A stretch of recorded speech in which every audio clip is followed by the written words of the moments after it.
Bonjour, alors aujourd'hui un sujet bien sensible, désolé pour la longueur de la vidéo. Le titre demandé c'est répondre aux gens qui pensent qu'être trans c'est une maladie.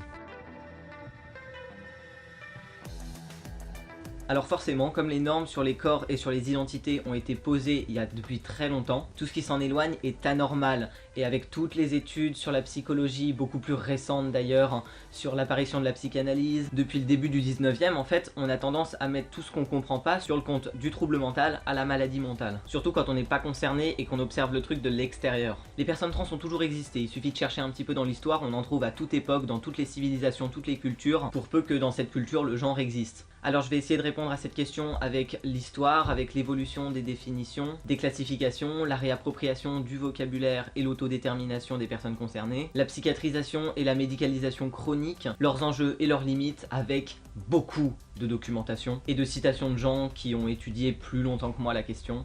Je vais utiliser en citation des termes parfois désuets ou choquants, mais c'est toujours intéressant et parfois il y a des trucs pertinents qui sont dits. Alors du coup, commençons par le tout début. Je cite, quand je vais citer, je prends cet écran-là, avec le nom de l'auteur.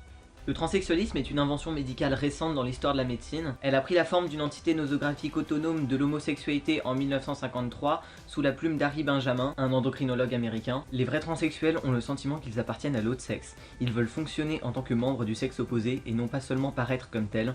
Pour eux, les organes sexuels primaires, testicules aussi bien que secondaires, pénis et autres, sont de dégoûtantes déformités devant être changés grâce au bistouri du chirurgien. Bon, c'est un premier jet, on peut pas lui en vouloir pour l'instant.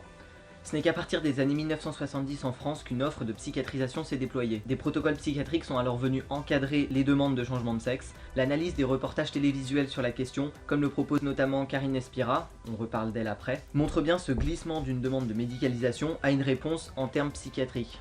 Alors oui, les personnes trans ont été étudiées psychiatriquement et on a mis à leur disposition des dispositifs médicaux et par extension médicalisants dans le cadre de leur transition. Mais du coup, comment on en est arrivé là ?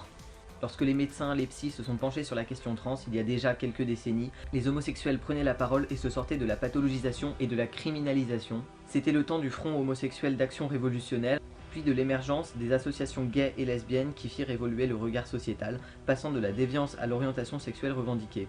Jusque-là, les trans faisaient peu parler d'eux, d'elles, et se débrouillaient tous seuls pour faire leur transition. Les rares fois où l'on parlait de la question trans, ce n'était que sous la forme du scandale, et plus rarement encore de la victimisation. Donc il y a des prises en charge des personnes trans pour leur transsexualisme, notamment ce besoin constant des psys de vouloir définir les vrais trans et les faux. Ouais, ils appellent ça comme ça.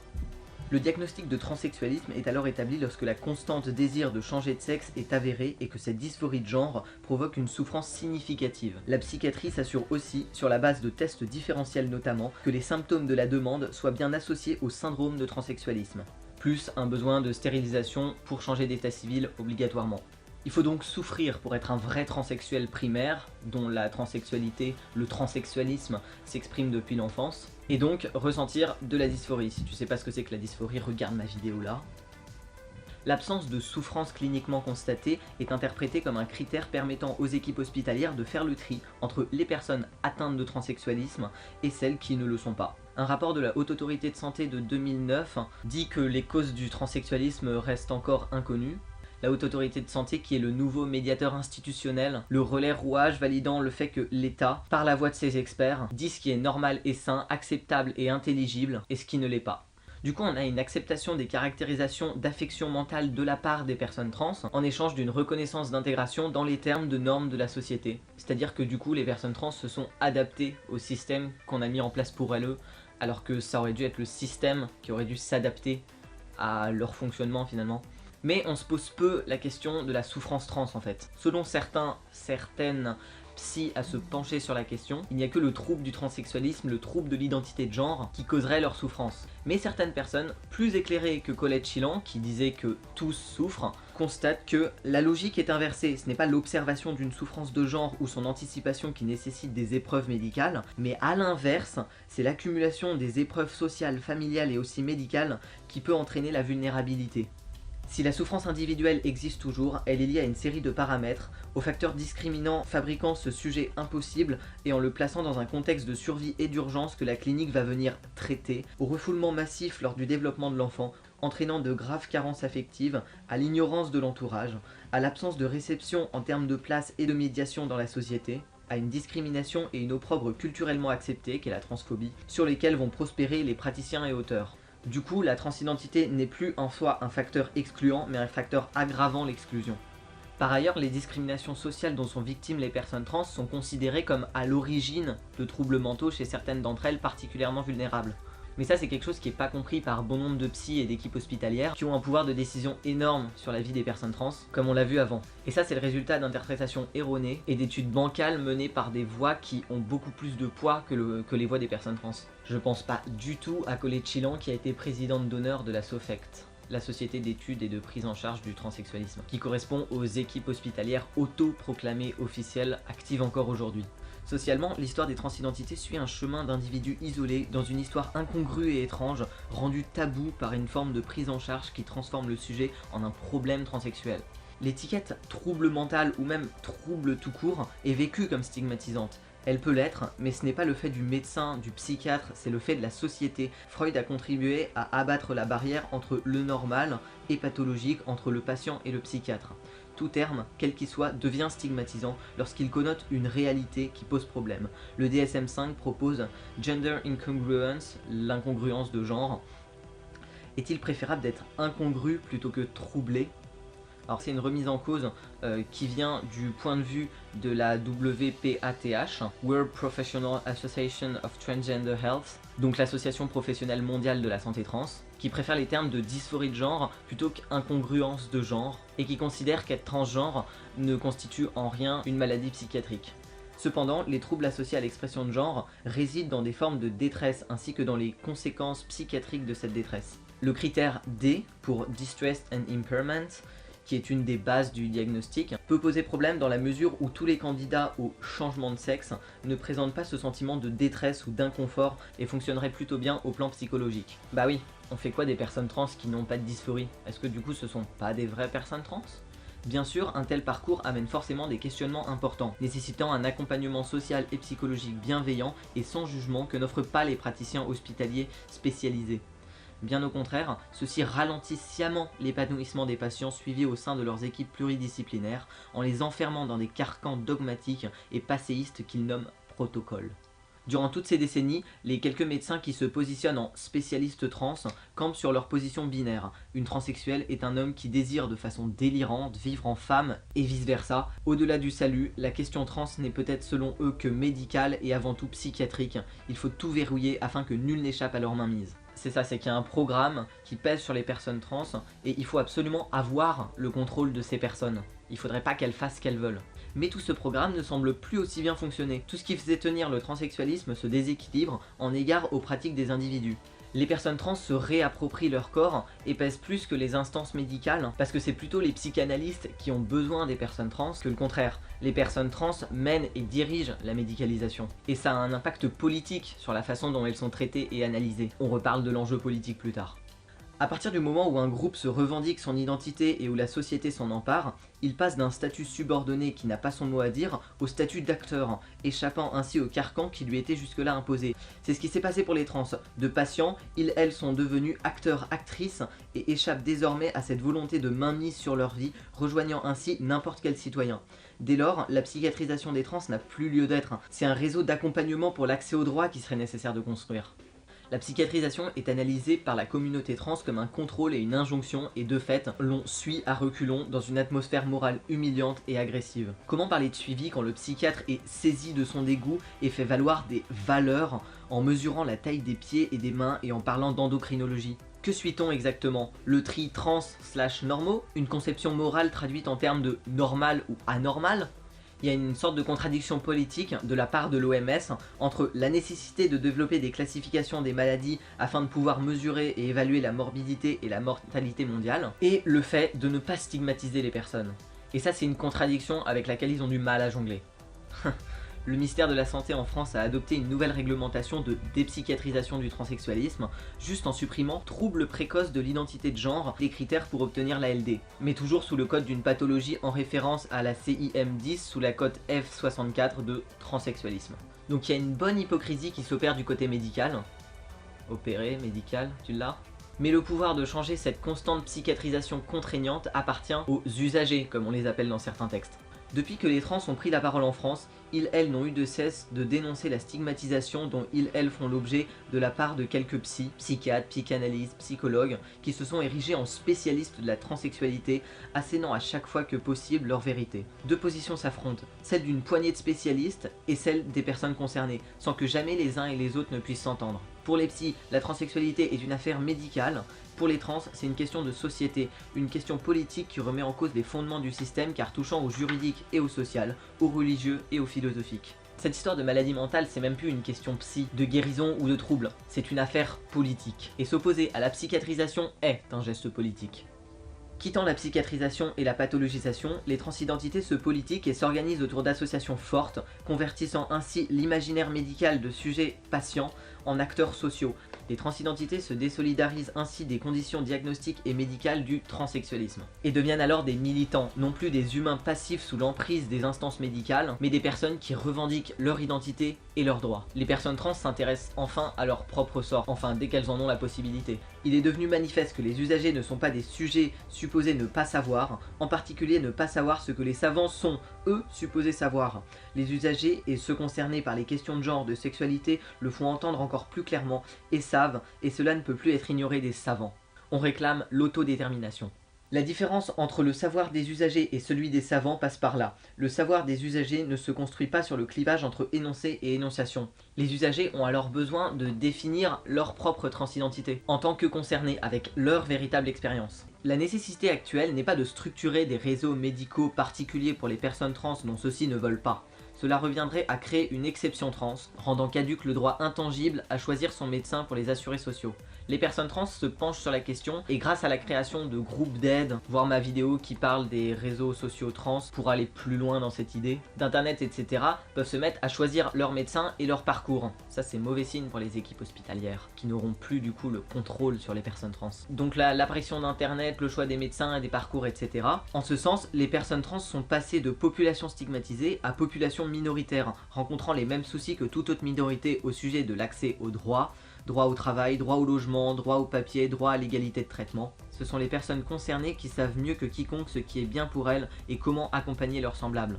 Et pour cause, les autoproclamés spécialistes des questions trans ont oublié une grande partie de la communauté trans. Les hommes trans qui ont aussi beaucoup trimé pour l'obtention des droits, etc. On ne notera jamais assez le rôle joué par les FTM dès cette période où les médias ne s'intéressent pas aux garçons ou aux hommes trans.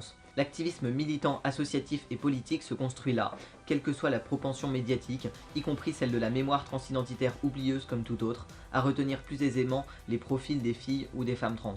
À cause de leur focalisation obsessionnelle sur les femmes trans, vue à travers le patriarcat, la perversion homosexuelle, du travestissement et du transvestisme, quand la virilité est questionnée et reniée par des personnes assignées M, ça pose problème évidemment. La sainte virilité serait-elle une construction machiste ? Donc oui, on s'est focalisé que sur les femmes trans, et ça déjà c'était un tort dans l'étude des personnes trans, parce que en effet quand on lit tous ces bouquins, ça ne parle que des hommes qui veulent devenir des femmes, et de problèmes de travestissement dans l'enfance, etc. Bref, donc oui, on a besoin du point de vue des usagers, qui n'est pas subjectif certes, mais celui des cis extérieurs non plus finalement. Surtout quand c'est des psychanalystes qui se sont bouffés du Freud et du Lacan, etc.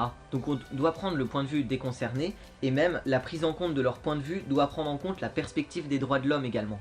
Le parti pris méthodologique et épistémologique consiste ici à mettre sur le même plan les notions savantes et les notions qui expriment le point de vue du patient, point de vue qui ont gagné leur galon de responsabilité depuis une vingtaine d'années. Parlons à présent de la classification du mot, qui tendrait à changer et à même devenir obsolète. Ce qui nous paraît à souligner est que Stoller fait du transsexualisme une entité nosographique autonome, distincte de la psychose, de la névrose et de la perversion, trépied clinique classique pour la psychanalyse. Nous pouvons évoquer tour à tour à propos du syndrome transsexuel les limites de la nosographie psychiatrique classique, le flou du concept de gender et le rattachement erroné du transsexualisme à une formation imaginaire. La première difficulté est de pouvoir définir et évaluer la conviction. En effet, la force et la constance de cette conviction sont déterminantes dans la décision thérapeutique. Il y a là une impossibilité de prouver l'existence du transsexualisme, l'existence de la souffrance des personnes trans finalement. Ni la nosographie classique, ni l'instrument du syndrome, ni le trépied névrose, psychose, perversion, ni le premier enseignement de Lacan ne nous donnent les moyens de répondre aux difficultés rencontrées. Là, ça devient difficile d'incorporer les questions trans à la psychanalyse, même moderne. Ça devient même un peu leur limite dans la définition de ce qu'elles veulent appeler le transsexualisme. Le transsexualisme vient donc faire un pavé dans la mare de la notographie clinique. Ni névrose, ni psychose, ni perversion si l'on suit les définitions du syndrome de Benjamin et Stoller, syndrome éclaté entre 3 registres de la névrose, psychose et perversion si l'on suit Malval, psychose toujours si l'on suit la majorité des psychanalystes lacaniens. Les psychanalystes ne sont même pas d'accord entre elles. Les psychanalystes sont divisés sur la question trans et tout est complètement mêlé, embrouillé, tout le monde a son avis et on n'écoute jamais les personnes trans pour en parler. Les conflits culturels concernant la légitimité des revendications des migrations de genre ont été transformés en des controverses théoriques sur les classifications nosographiques. Quand la transsexualité a été désignée comme une maladie psychotique, une neuroendocrinopathie, un syndrome borderline ou un mécanisme de défense créatif, toutes ces classifications théoriques impliquent une position politique dans l'un des camps de ce conflit social. Classifier la sexualité est un geste épistémologique, les professionnels en sont sans doute persuadés, mais c'est aussi un geste politico-idéologique. Aujourd'hui, beaucoup de professionnels de la santé mentale reconnaissent qu'il y a un rapport entre classification et stigmatisation, même si la nature de ce rapport reste floue pour eux. Dans les discours lus ou entendus à ce propos, il n'y aurait là qu'une malheureuse fatalité. Les mots savants, qui seraient en eux-mêmes neutres et seulement soucieux d'objectivité indépendamment de tout jugement normatif, finissent répétitivement, c'est un fait malheureux, par être stigmatisants. Mais on n'y pourrait rien, et les classificateurs, selon la formule d'Octave Manoni, seraient condamnés à la formule du déni. Je sais bien, mais la classification peut produire de la stigmatisation, mais quand même, il faut bien classifier pour penser, pour travailler, etc. Depuis que l'homosexualité a été retirée des classifications, et depuis les mouvements d'émancipation et d'affirmation des minorités sexuelles, les classifications sur les questions de genre et de sexualité se sont fissurées, et ces questions fonctionneraient ou pourraient fonctionner comme un véritable cheval de Troie dans les représentations savantes. Et là où il y a une sorte de transphobie qui consiste à se sentir supérieur en tant que personne cis, parce que soi-disant neurotypique et bien dans les normes de ce qu'on doit être psychologiquement, si la transidentité est censée être une maladie mentale, c'est que, épargné d'un examen du fait d'une prétendue neutralité, les cis bénéficient, en l'absence de diagnostic, d'une identité non pathologisée. En renonçant à cette pathologisation, il n'y a plus dès lors d'exception trans, mais une multiplicité de genres, sans les hiérarchiser. Avec le transsexualisme, les transidentités avaient été vidées d'histoire et de subjectivité pour être aussitôt remplies d'évidence, cliniques ou naturelles, imposant une cisgenration des transidentités dans une société encline à médicaliser les questions sociales. D'où le besoin d'un changement de paradigme. Une révolution copernicienne, ou ce qu'avec Jean-Luc Roland nous appelons un changement de paradigme dans le champ de la santé mentale, un geste qui décentre la représentation que nous pouvons avoir de ce qu'on appelle savoir. La révolution copernicienne, c'est de parier sur la possibilité d'un savoir qui s'y prendrait autrement. Comment construire ensemble ce savoir ? C'est ce qui constitue notre rencontre qui réunit professionnels de la santé mentale, chercheurs en sciences humaines sociales et les usagers. Les catégories psychologiques sont devenues des catégories politiques. Si la question des classifications s'inscrit de plein pied dans la perspective de la médicalisation, nous avons tenté d'ouvrir ce débat aux autres dimensions qui ont émergé au cours des dernières années, à savoir les revendications identitaires collectives, les expressions subjectives et la perspective des droits de l'homme. En ce sens, il ne s'agit plus d'une simple discussion au débat médical et psychiatrique sur le transsexualisme, mais plutôt d'une réflexion sur les modes de désignation et de classification des situations d'expression et des identités de genre. On observe alors un déplacement des questions trans d'un point de vue psy à un point de vue social, impliquant des enjeux politiques. La question trans est donc passée, hormis pour quelques médecins et juges, de la sphère médico-légale à l'acceptation sociale d'une identité alternative, tout comme l'homosexualité il y a quelques décennies, comme la question intersexe est en passe de faire. A contrario, l'évolution d'une petite partie du corps médical français, réfractaire à tout changement pour des raisons corporatistes, ne pourra se faire que par le biais d'un combat politique mené par les personnes concernées et par une déclassification de la transsexualité des normes européennes et internationales, donc le CMI et le DSM, tout comme cela a été fait pour l'homosexualité de son temps. A l'époque, suite au travail d'éveil des consciences des associations homosexuelles à l'évolution du regard sociétal sur cette question, les psychiatres avaient considéré que l'homosexualité n'était pas une pathologie mentale et nul professionnel sérieux ne remettait ce choix en cause. Il en va de même pour la transsexualité qui, comme l'homosexualité, doit passer du stigmate psychiatrique au choix individuel. La question trans est et ne saurait être autre chose qu'une question sociétale, qu'une question politique, au même titre que n'importe quelle minorité. Lorsque nous parlons des questions trans, il ne s'agit nullement de savoir si ceux-ci sont ou ne sont pas porteurs d'un quelconque syndrome psychiatrique. C'est pour cette raison précisément que je parle de la dépsychiatrisation comme un sujet si important. Malgré ce que disent les institutions mondiales officielles, peut-être que Colette Chilan a raison. Non, pas à ce point-là, non, Colette Chilan n'a pas raison, non. Peut-être que les transidentités sont des troubles mentaux. On n'en sait en vérité rien et l'existence des troubles mentaux ne peuvent se placer que dans un contexte de normes neurotypiques et psychotypiques qui ont été établies.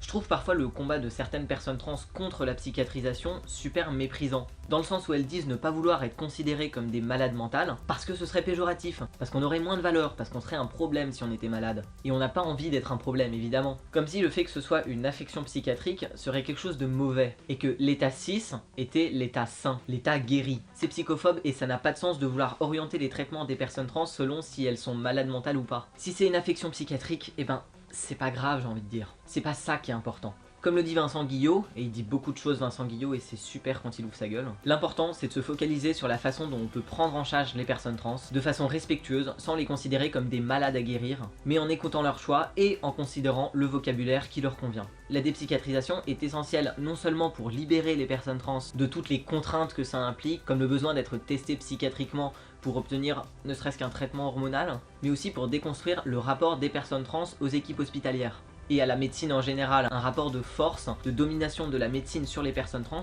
qui est toxique. Pour sortir de cette dualité entre les trans patients qui ne peuvent pas savoir ce qui est bon pour elles et qui ont besoin de l'avis du corps médical, qui ont le pouvoir absolu de déterminer les vrais et les faux, ceux qui ont le droit ou pas de transitionner. Voilà, donc à la question que répondre aux personnes qui veulent te convaincre que tu es malade mental en étant trans, et bah leur dire tout ça, voilà c'est cadeau. Leur montrer en quoi la psychiatrisation ou la considération d'une pathologie trans est toxique, erronée, aliénante, contraignante et qui a ses limites. Je t'invite à lire les chapitres et articles que j'ai recommandés en description. J'ai également mis toutes mes sources, tu peux jeter des coups d'œil et tu peux lire du Collet de Chilan si tu as envie de souffrir. J'espère que ça t'a fait réfléchir et à la prochaine.